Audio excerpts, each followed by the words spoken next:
2025년 1월 23일 목요일 새벽 기도회를 하나님께 올려드리도록 하겠습니다.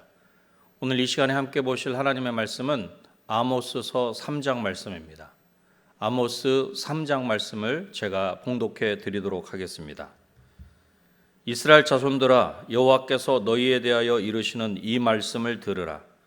애굽 땅에서 인도하여 올리신 모든 족속에 대하여 이르시기를 내가 땅의 모든 족속 가운데 너희만을 알았나니 그러므로 내가 너희 모든 죄악을 너희에게 보응하리라 하셨나니 두 사람이 뜻이 같지 않은데 어찌 동행하겠으며 사자가 움킨 것이 없는데 어찌 수풀에서 부르짖겠으며 젊은 사자가 잡은 것이 없는데 어찌 굴에서 소리를 내겠느냐.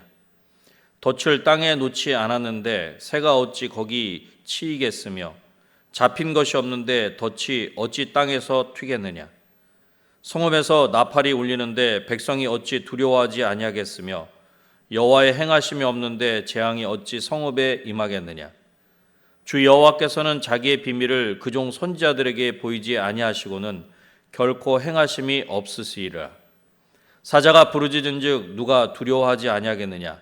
주 여호와께서 말씀하신즉 누가 예언하지 아니하겠느냐. 아스돗의 궁궐들과 애굽 땅의 궁궐들에 선포하여 이르기를 너희는 사마리아 산들에 모여 그 성중에서 얼마나 큰 요란함과 학대함이 있나 보라 하라. 자기 궁궐에서 포악과 겁탈을 쌓는 자들이 바른 일 행할 줄을 모르느니라.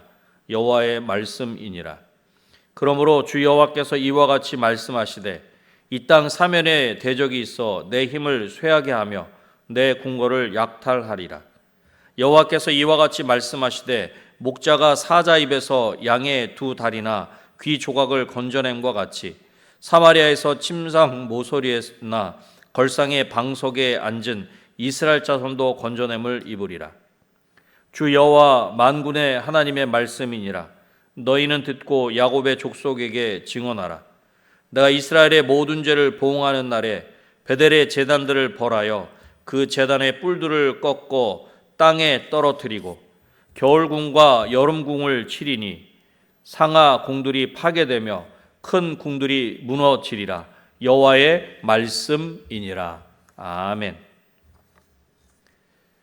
이스라엘은 하나님께서 택하신 백성인데 감히 이와 같은 일이 일어날 수 있는가?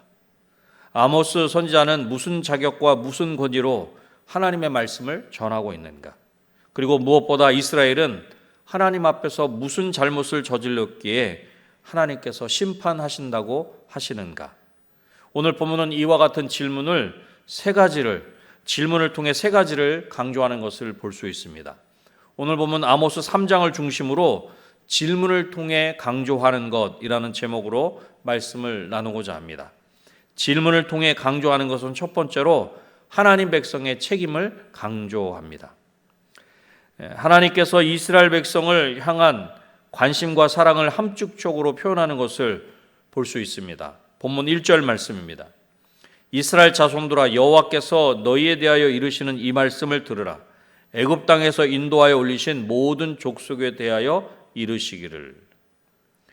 이스라엘의 역사를 살펴볼 때 하나님께서 이스라엘을 사랑하시고 하나님 백성으로 삼기를 원하신다는 사실을 가장 잘 보여주는 사건이 출애굽 사건입니다. 아모스 선지자는 이스라엘 백성이 하나님의 백성임을 상기시키기 위해 또 하나의 사실을 강조하고 있는데 그것은 하나님께서 땅의 모든 족속 중에 이스라엘만 아셨다는 것입니다. 2절 말씀입니다. 내가 땅의 모든 족속 가운데 너희만을 알았나니 그러므로 내가 너희 모든 죄악을 너희에게 보응하리라 하셨나니.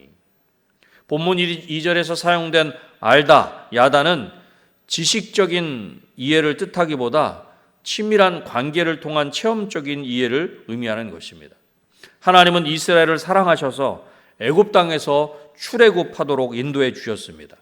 또한 하나님은 이스라엘을 사랑하셔서 이스라엘만 아셨다는 것입니다. 이처럼 하나님은 다른 민족들보다 이스라엘 민족에게 더 많은 관심과 사랑을 베푸시면서 이스라엘을 하나님의 백성으로 선민으로 대하셨습니다. 그러나 이렇게 사랑과 관심을 보이신 이스라엘에 보응하실 것 또한 말씀하십니다. 왜냐하면 그토록 사랑하는 이스라엘이지만 많은 죄악을 범했기 때문입니다. 이것은 하나님께서 택하신 백성이 하나님 안에서 놀라운 복과 특권을 누리면서 아울러 그 복과 특권에 합당한 책임도 따른다는 것을 상기시켜 주고 있는 것입니다. 하나님의 백성이기에 무슨 일을 하든지 하나님께서 자신들을 해치지 않으시고 오히려 보호할 것이라 그렇게 믿고 있는 자들에게 하나님 백성의 책임 의식을 가르쳐 주고 있는 것입니다. 하나님 백성의 책임을 오늘 본문을 통해 강조하신다라고 하는 이 첫 번째 대지를 통해 이렇게 질문해 보면 좋겠습니다. 우리가 하나님의 백성임을 확신하십니까? 하나님의 백성인 우리에게는 어떤 책임이 있습니까? 하나님 백성이 지닌 책임은 다름이 아니라 하나님의 계명을 준행하는 것, 순종하는 것입니다. 하나님의 계명에 따라 하나님을 예배하며 하나님의 사랑과 긍휼을 세상에 전하고 나누는 것이 하나님 백성의 본분임을 기억하는 저와 여러분이 되시기를 주님의 이름으로 축원합니다. 질문을 통해 강조하는 것은 두 번째로 하나님 백성의 사명을 강조합니다. 3절에서 두 사람이 미리 약속하지 않았다면 그들이 갈 수 있겠느냐? 이러한 질문에 주저함 없이 아니요라고 대답할 것입니다. 또한 4절에서도 사자가 먹이를 잡지 못했는데도 숲속에서 만족감에 겨워 부르짖겠느냐는 질문에도 역시 아니요라고 대답할 것입니다. 5절에서 덫을 놓지 않았는데 새가 땅에 놓인 덫에 잡힐 수 있겠는가? 6절에서 성읍 안에서 비상나팔이 울리는데도 두려워하지는 사람이 있겠는가? 여호와께서 시키시지도 않았는데 재앙이 성읍에 임할 수 있겠는가? 이와 같은 질문을 받은 사람들은 이구동성으로 아니요라고 대답했을 것입니다. 이렇듯 일반 상식에 근거하여도 쉽게 대답할 수 있고 동의할 수 있는 사실들을 언급한 이후에 하나님께서 하나님의 선지자를 통해 하나님의 뜻을 밝히시는 일도 당연한 행위로 받아들여질 수 있음을 말씀하고 있습니다. 7절 말씀입니다. 주 여호와께서는 자기의 비밀을 그종 선지자들에게 보이지 아니하시고는 결코 행하심이 없으시리라. 아멘. 그렇습니다. 아모스 선지자는 하나님께서 자신을 선지자로 부르셨다는 확신 가운데 사명을 감당하였다라고 하는 것입니다. 그리고 아모스 선지자는 하나님께서 하나님의 말씀을 전하도록 이끄셨기에 사명을 감당할 수밖에 없음을 고백합니다. 8절 말씀입니다. 사자가 부르짖은즉 누가 두려워하지 아니하겠느냐? 주 여호와께서 말씀하신즉 누가 예언하지 아니하겠느냐? 하나님의 비밀을 맡은 자라는 확신이 아모스에게 있었기에 많은 사람의 비난과 핍박에도 불구하고 사명을 충실하게 감당할 수 있었던 것입니다. 하나님 백성의 사명을 강조하는 이 두 번째 대지를 통해서 이렇게 질문해 보면 좋겠습니다. 우리가 하나님의 백성으로 사명이 있음을 믿으십니까? 믿는다면 우리는 그 사명을 어떻게 감당하고 있습니까? 우리는 하나님 백성으로 하나님께서 맡기신 사명이 있음을 확신하며 그 사명을 온전히 감당하는 저와 여러분이 되시기를 주님의 이름으로 축원합니다. 질문을 통해 강조하는 것 마지막 세 번째로는 하나님 백성의 회복을 강조합니다. 앞에서 이스라엘의 잘못된 선민의식을 깨우쳐 주면서 자신의 사명을 감당하는 것에 대한 정당성을 이야기한 아모스는 곧이어 하나님께 이스라엘 백성을 심판하실 수밖에 없는 합당한 이유를 그렇게 제시합니다. 9절 말씀입니다. 아스돗의 궁궐들과 애굽 땅의 궁궐들에 선포하여 이르기를 너희는 사마리아 산들에 모여 그 성중에서 얼마나 큰 요란함과 학대함이 있나 보라 하라. 이스라엘 백성이 하나님의 심판을 받게 된 이유가 사마리아에서의 큰 요란함, 무질서와 학대 때문이라는 것입니다. 그리고 10절을 통해서도 궁궐에서 포악, 폭력과 겁탈, 강도질을 쌓는 자들 때문임을 말씀합니다. 사마리아에서 무질서와 학대, 폭력과 강도질이 난무하도록 주도한 자들은 바로 궁궐 안에 있는 이들이었다는 것입니다. 이렇게 가난하고 연약한 자들을 억압하면서 자신들의 향락을 추구하는 이스라엘의 지도자나 권력자들을 가리켜 하나님은 바른 일을 행할 줄 모르는 자들이라 그렇게 책망하십니다. 이렇게 포악과 겁달을 통해 가난하고 힘없는 자들을 억압하고 자신들의 재산과 권력을 키워나간 자들 때문에 하나님은 이 백성에게 어떠한 심판을 예비하셨습니까? 하나님은 적들이 쳐들어오게 하셔서 그 나라를 진멸시키셨습니다. 궁궐 안에 있으면 안전할 것으로 생각한 권력자들도 대부분 죽임을 당하고 극히 소수의 사람만 살아남았다는 것입니다. 또한 궁궐 안에 숨는 것이 불안해서 베델에 있는 성소로 가서 제단에 있는 뿔들을 잡는다고 할지라도 하나님의 도우심을 얻지 못하였다는 것입니다. 가난한 자들을 학대하고 포악과 겁탈을 행하여 재물을 모은 부자들에 대한 하나님의 심판은 여기에 그치지 않았습니다. 그들이 부정한 방법으로 마련한 겨울 별장, 여름 별장, 호화스러운 상하궁 별장과 같이 큰 별장들을 모조리 부숴 버리셨다는 것입니다. 15절 말씀입니다. 겨울궁과 여름궁을 치리니 상하궁들이 파괴되며 큰 궁들이 무너지리라. 여호와의 말씀이니라. 하나님의 심판이 얼마나 참혹한 결과를 맞이하는지 선명하게 알려주시는 것입니다. 이토록 선명하고 분명하게 하나님의 심판을 알려주시는 것은 그렇게 심판받아 망하기를 원하시는 것이 아니라 그토록 당신의 백성이 회복을 원하시는 하나님의 마음을 간절하게 우리 가운데 보여주시는 것입니다. 그렇습니다. 하나님의 백성을 향한 하나님의 마음은 재앙이 아니라 평안입니다. 마지막 세 번째 대지를 통해서도 이렇게 질문해 보면 좋겠습니다. 하나님의 심판이 있음을 잊지 않고 있습니까? 하나님의 심판이 있음을 기억하면서 우리는 어떠한 삶을 살아야 합니까?